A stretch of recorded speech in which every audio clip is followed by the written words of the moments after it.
Alex Schadenberg. I'm the Executive Director of the Euthanasia Prevention Coalition. The Euthanasia Prevention Coalition is a national group of individuals from all walks of life and beliefs who oppose MAiD. Today we have with me from remote, we have Kelsey Sharon, a military veteran, a business owner, speaker, writer, and social media influencer. Alicia Duncan, whose mother died by MAiD in 2021 based on circumstances related to her mother's mental health. And we also have who's now also become a worldwide speaker and author and advocate, and Dr. Paul Saba, who's well known as a family physician in Lachine, Quebec. Today we're speaking about Bill C-218, which is a private member's bill that was sponsored by Tamara Jansen to exclude mental illness as being a grievous and irremediable medical condition. This change to the criminal code will prevent persons with the sole condition being a mental illness from being approved for medical assistance in dying, better known by myself as euthanasia. Canada legalized euthanasia by creating an exception in the criminal code for homicide. Therefore, MAiD, or euthanasia, has enabled doctors and nurse practitioners, that is, to poison their patients to death, literally. The issue of MAiD for mental illness brings other questions to the debate, such as, is the request to have their life ended part of a symptom, or is it part of their mental health condition? Is the person fully competent to consent to be killed? Could the person recover with treatment in the near future? I want to share a story with you quickly, one that I received from one of our supporters who wrote. Her name is Catherine, and she wrote, it's been more than 4,600 days since my suicide attempt. Leading up to it, I've been diagnosed with a cornucopia of mental illnesses. She says, I felt at the time that even if my situation could get better in the future, I was too exhausted to continue to live until it did improve. I had been so highly medicated and sleep deprived that I was convinced, beyond all arguments, that I needed to die to end my suffering. At that time, my suicide attempt was what resulted in me being unable to attend school. I was unable to sleep through nights, and due to night terrors and psychotic detachment and psychotic detachments from reality. While awake, I experienced almost hourly panic attacks, which wreaked havoc on me. I was underweight. I was exhausted. And she says she wanted to die, but she was happy that her medical practitioners, her caregivers, never suggested that she should be dead. And this is what she wrote. She said, recently I got married and my husband and I are expecting our first child. I was able to finish high school. I got my college diploma. I have maintained ongoing full-time employment. I received the support I truly needed and no longer require medication to live a fulfilling, beautiful life. I cannot remember the last time I had a panic attack. I look forward to the years ahead of me now and enjoy the days as they come, even when I might feel tired or discouraged. I'm so proud of the girl I was who endured so much hardship to overcome that seemingly endless and utterly hopeless pit of mental illness. I was trapped in, and I'm so grateful for that medical system that did not suggest that my suicidal desires might have been actually a good thing, something that I should do. I would have sought it wholeheartedly. I am moved to grief when I consider the difference between life and death for me, and that I could have easily had a different outcome. Then she says, Canadians deserve better mental health care than death. Canadians deserve dignity. Canadians deserve more than euthanasia. There are many Catherines in Canada who need the law to protect them, not kill them. I will now turn to Kelsey Sharon to share her message. Kelsey, as I said earlier, is a combat veteran who's dealt with issues related to PTSD post her service to our country. Kelsey. Thank you, Alex. Hi, everyone. My name is Kelsey Sharon, and I'm here because Canada is standing at a breaking point that most people don't see coming. And for years, veterans and people with disabilities have been fighting for basic rights, screaming from the rooftops that something is wrong. We are not asking for special treatment. We never have, just the chance to get better. And instead, we've been met with a system drifting from how can we help you live to how can we help you die. MAiD was sold to Canadians as a narrow, humane, safeguarded system. Today, it's been expanded toward people who are not only not dying, they're just suffering due to this country's continued failures. This shift was very terrifying from Canada. We now have well over 20 documented veterans who have reached out for help, and instead were offered MAiD. In September, one actually accepted it. I want to make something very clear today. There is nothing more than human rights violations happening right now by this government. The right to life, the right to medical care, the right to meaningful support, all eroded by a government that has decided some lives, and 96% of those white lives, are simply too burdensome to protect. Specific groups like Dying with Dignity Canada are at the heart of this push, lobbying to normalize death as a treatment option, waking up every morning trying to get more people to kill themselves, while vulnerable Canadians are left without real choices. In leaked memos that I dropped this week, going back to 2021, we have proof of current sitting MP Elizabeth May, Parliament member and then leader of the Federal Green Party, Adam Olsen, as well as Murray Rankin, all illegally pushed a non-citizen, non-resident, non-tax-paying Canadian to get MAiD. And instead of addressing the conditions that make life unbearable in this country, like the constant trauma, disability, over-immigrants, poverty, our government is making death more accessible than they are treatment. That's not progress, that's moral collapse. The treatments that could actually save lives, like advanced therapies for PTSD, depression, and chronic trauma, remain trapped behind bureaucracy, fear, and political cowardice. Other nations are pioneering recovery, while Canada is pioneering resignation. And while this is happening, closed-door meetings are already underway to expand MAiD even further in 2027. Absolutely no transparency, no accountability, no consent from people who have risked their lives. And anybody, and I mean anybody, who speaks out becomes a target of these organizations. I know this because I have been personally targeted by the government and by the organizations Dying with Dignity pushing this agenda, begging for money to stop people like me and silence us online. I am not alone, and other whistleblowers, veterans, advocates, and disabled Canadians are being discredited, intimidated, or silenced because they expose the truth, that this system is failing and that some people would prefer that we don't talk about it. Offering death to somebody who came forward asking for help is not medical care. It's a betrayal of duty and a breach of fundamental human rights. A nation shows its value by how it treats its most vulnerable. And right now, Canada is sending a message to the world. Your life is optional and your suffering is inconvenient. This cannot continue, not for veterans, not with people with disabilities, and not for anybody else. Canada has chose a different path, one where treatment has become termination, where community replaces isolation, and where hope is considered a responsibility, not an afterthought.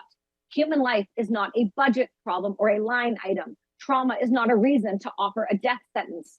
Suffering is not an excuse for the government to step back and call it mercy. We need leadership, real leadership, that believes people can recover. We need policies that protect life, not manage death. And we need a healthcare system that actually refuses to abandon its people that it was built to serve. Canada is crossing a line no free country should have ever crossed in the first place. Veterans, the disabled, and people in poverty are being offered death instead of treatment every single day. This government has violated human rights by making MAiD easier to access than care. Groups like Dying with Dignity are the ones pushing it. We have more than 20 veterans. This is no longer compassion. This is state-sponsored killing. And I speak out because I have been targeted by these death cults and this government directly. Others have, and we are not backing down. And a nation that offers death instead of help has lost its way. And I'm here to drag it back. Thank you. Alicia Duncan became involved with this issue after her mother died by MAiD. Alicia, please share your message. Good morning. My name is Alicia Duncan, and I am here today as the daughter of Donna Duncan, who died through Canada's medical assistance and dying regime, becoming the first MAiD death in history to trigger a police investigation. A single moment changed the course of her life. A concussion in February 2020 marked the beginning of her mental and physical decline. Over the next 20 months, her symptoms worsened. She became anxious, depressed, and paranoid, turning to the medical system for answers. But test after test revealed nothing. Her weight was dropping drastically with no clear explanation, and with it, her hope of recovery. When she brought her MAiD request to her longtime physician, he refused to assess her, believing she wasn't engaging with treatment. But under the law, he was required to refer her to someone who would. We would later learn from her medical records that she was consuming roughly 800 calories a day, so frail that the two clinicians who assessed her, nurse practitioner Sean Young and Dr. Grace Park under the Fraser Health Authority, interpreted this as a reasonably foreseeable death. Her MAiD procedure was scheduled for 2 days later. But my sister and I saw what the assessors did not, and in a last-ditch attempt to save her life, we provided evidence to a provincial court judge who halted her MAiD appointment to allow for psychiatric assessment. When our mom learned her death had been postponed, she attempted to end her own life and was placed on a temporary involuntary hold in the very psychiatric unit she once managed. She had spent her career as a psychiatric nurse caring for people in crisis, but when she needed care, psychiatrists deemed her capable, despite every indicator of the opposite, and released her, knowing she was returning home to pursue MAiD. 4 hours later, my sister and I received text from her common law partner. She was gone. There was no chance for a final conversation. We said goodbye to her frozen body in a crematorium, the IV used to inject the MAiD drug still in her arm, inches above the incision from her suicide attempt days earlier. That image became the source of flashbacks, later diagnosed as post-traumatic stress disorder. In the weeks that followed, we searched for answers. What we found was a system with no mechanism for accountability. Her records were contradictory. Another recent overdose attempt had never been disclosed. Self-diagnosed conditions were written as clinical fact. When we brought this evidence to the police, they opened an unprecedented investigation in Canada's MAiD history. But Fraser Health refused to release the MAiD assessment records even to the investigators. The Privacy Commissioner upheld that refusal. The only person legally entitled to request the documents that might reveal whether her assisted suicide was lawful was my mother, and she was dead. Her death compelled our family into advocacy. It has carried her story to the Federal Committee reviewing Canada's assisted suicide laws in 2022, where policymakers confronted the ethical terrain her case laid bare. And earlier this year, it carried that story into parliamentary rooms across the United Kingdom, where lawmakers are studying Canada as a test case as they consider legalizing assisted suicide there. What our family lived through stands as evidence of a law expanding faster than the safeguards meant to keep people safe. 4 years later, we still do not know whether the law was followed, not because the truth is complicated, but because the system is designed to prevent families and even police from finding out. Her case showed there is no requirement for a practitioner to verify a diagnosis for a MAiD assessment, no burden of proof, no consequence when errors end a life, no access to records, no appeal. There is no meaningful oversight. And now in 15 months, Canada is scheduled to expand assisted suicide to those whose sole underlying condition is mental illness. Yet leading experts warn mental illness cannot be declared irremediable. There is no test, no scan, no metric that can say a person's recovery is impossible. Autonomy, the word we hear so often, does not survive in a system where the alternatives are untreated suffering, homelessness, poverty, extensive wait lists for specialists, emergency room closures, or disability payments that do not cover rent. Autonomy collapses when people are forced to choose between pain and death because care simply does not exist. But consider this. If restricting MAiD is viewed as a violation of human rights, then denying Canadians timely access to care must also be understood as a violation of their human rights. My mother's life and her death reveal something we can no longer ignore. A country that cannot reliably provide care cannot responsibly provide death as its substitute. In the coming months, MPs will vote on Bill C-218. If passed, its impact will be profound. It will permanently halt the upcoming MAiD expansion, sending a message that people living with mental illness deserve a meaningful standard of care. To Canadians listening, your voice matters. Call your MP, visit their office, tell them what this issue means to you, because if someone you love is ever in a moment of crisis and approved for MAiD, with no legal recourse to protect them, this moment may come back to you with a question you cannot undo. What if I had spoken up? And to members of Parliament, you are not casting a vote on ideology. You are casting a vote on whether mental illness is met with treatment and dignity or with a state-sanctioned death, and whether stories like my mother's become rarer or more common. History will not remember the talking points or the politics of this moment. It will remember the lives saved or lost because of the choice you made. If Canada is going to defend the right to die with dignity, then we must first defend the right to live with dignity. Thank you. Thank you, Alicia. Thank you for your emotional and personal story. Dr. Paul Saba is our final presenter. He's a family physician in Lachine, Quebec, who has many years of experience for caring for patients, but also has written a book on this topic. Thank you, Dr. Saba. As a physician, I've taken an oath not to do harm. Our government is doing more and more harm.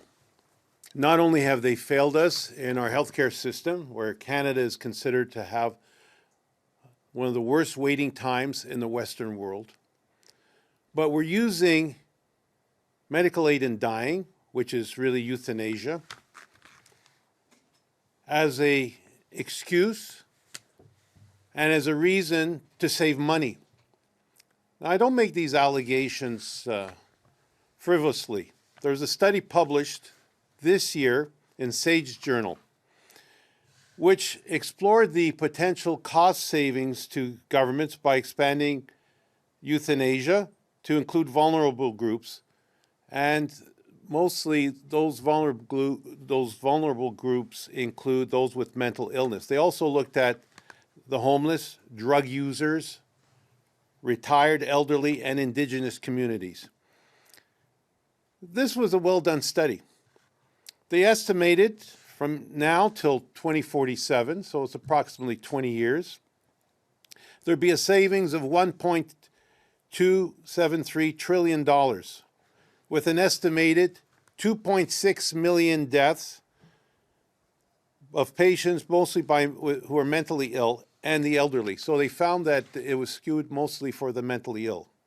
The question I have is, our government, our Canadian government and our provincial governments, promoting and expanding assisted death, including the mentally ill, which will be coming up in March of 2027, for financial incentives? That's a big question, but I think the answer is very clear. They're looking to save money. And this is unconscionable, it's unacceptable, and it's unethical. And as a physician, I refuse to participate in that. So, why can the government do what is unethical, and we're told to be ethical in our practice, except they give us laws that make us unethical? Unethical because they want us to participate in killing people, many who have many years left to live. Because when the law first came out, they were saying, well, when people are going to die in the foreseeable future, you know, it's understandable. They're going to die anyway. And they try to sell us that. But the problem is, with diagnostic errors, 1 in 5 people who are told they have a cancer may not have the cancer. There's errors in diagnostic errors for severe illnesses. And I have examples of that in my own practice. One patient who I saw a number of years ago, we came with a cough, we did a chest x-ray, and the x-ray report showed probably lung cancer. We did a CT scan, same thing. We went on, and at one point he even said to me, Dr. Saab, you know, I know you're opposed to assisted suicide and euthanasia, but you know, I'm not of the same philosophy, and if it's my time, it's my time. But fortunately, I was able to convince him with his daughter to undergo a lung biopsy. We found he had lymphoma, and years later, he's still alive. He was an engineer in his 50s, and this is a little bit over 5 years ago. So there are diagnostic errors, prognosis. And now we're talking, you know, we know that it's like flipping a coin, who's going to live and who's going to die. But despite that, the government went ahead and pushed ahead for euthanasia laws for people seeing their lives ending in the foreseeable future, whatever that means, foreseeable. That was kind of supposed to be a term for terminal illness, but we never know exactly always who is terminal. And then now they expanded it presently for people who have handicaps with years to live, decades to live. I sit on a committee where I review deaths at a major university hospital. And when I look over all the reasons that are given, most of the reasons have nothing to do with physical suffering, because the patients are well controlled with physical suffering. It's isolation. I don't want to be alone. I'm alone. I don't want to be a burden. I don't have the same abilities I had before. And these are the reasons people give, and they're signed up and are allowed to sign up to be euthanized. And now we're going to be going forward to those with mental illness, and we know already that nobody can know who is treatable and untreatable. You know, you're going to have two different psychiatrists say the extreme opposite of, you know, this person can be treated. Another psychiatrist says, no, they can't be treated. And from a legal standpoint, people requesting, they say because they have to volunteer, those requesting medical aid in dying do not meet the condition of free and informed consent because the desire to die in most cases is a symptom of mental illness.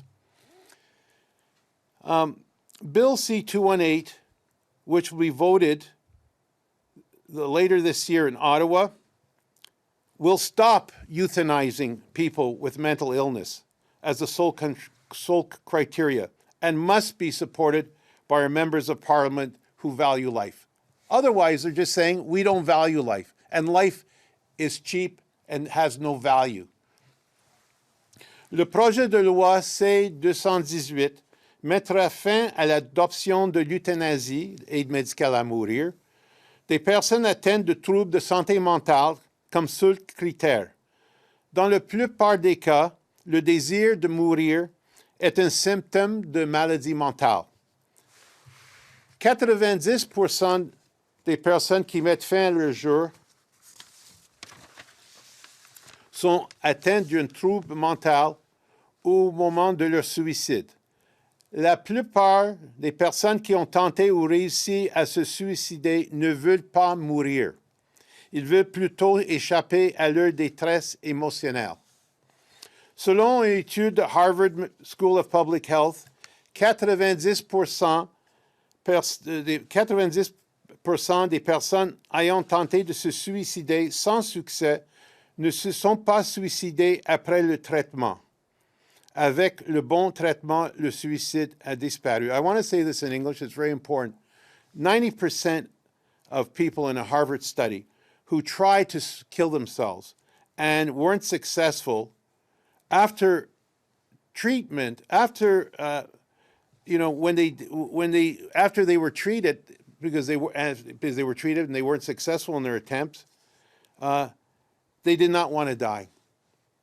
La plupart des personnes atteintes de troubles mentaux ont besoin de soutien psychiatrique, de psychologues et de travailleurs sociaux. Beaucoup vivent dans des situations financières et sociales précaires. Ils ont besoin d'un soutien financier, notamment d'un logement abordable et d'une sécurité alimentaire. Le système social et de santé canadien est déficient pour les personnes ayant des problèmes de santé mentale. Au Québec, le délai moyen d'attente entre la référence à un psychiatre et le traitement est de 5 mois. With this law, where they're going to allow 90 days for a waiting time, you know, and in Quebec, when I refer somebody to a psychiatrist, it's 5 months. They'll have had themselves euthanized before they even get to see their psychiatrist. Les psychologues sont rares et rarement accessibles dans le système public. Il est temps que les députés fassent preuve de solidarité et soutiennent les personnes atteintes de troubles de santé mentale.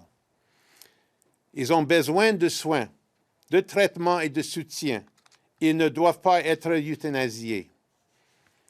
Les parlementaires doivent mettre fin à l'aide médicale à mourir pour les personnes atteintes de troubles mentaux. Ils doivent voter en faveur du projet de loi C-218 et non pour l'euthanasie des personnes ayant des problèmes de santé mentale. Thank you, Dr. Sabas. So Bill C-215 will have its first hour debate today in Parliament. It will receive its second hour debate in later February, and it'll be voted on in early March. So we're really hoping that members of Parliament look at this issue properly and recognize the victims who might be dying by euthanasia if this is not passed, and who really needed proper care and not death. Thank you. Thank you, merci. For the reporters who joined on Zoom, if you have a question, please use the raise hand function. Pour les journalistes qui se sont joints à nous sur Zoom, si vous avez une question, s'il vous plaît, utilisez la fonction main levée.